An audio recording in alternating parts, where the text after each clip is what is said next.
আসসালামু আলাইকুম। তো চলে আসলাম আরেকটা ভিডিও তৈরি করার জন্য।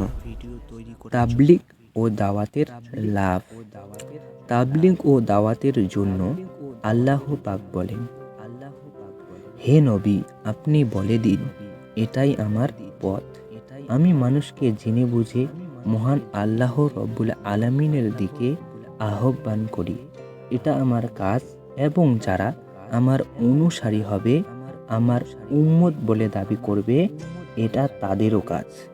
রসুল সাল্লাল্লাহু আলাইহি ওয়াসাল্লাম বলেন, আল্লাহর কসম খেয়ে বলছি, তোমার হেদায়েতের ও উপদেশে দ্বারা যদি একজন লোকেও সৎ পথে আসে, তবে তা তোমার জন্য লক্ষ মুদ্রা দান করা অপেক্ষা হাদিক শ্রেষ্ঠ।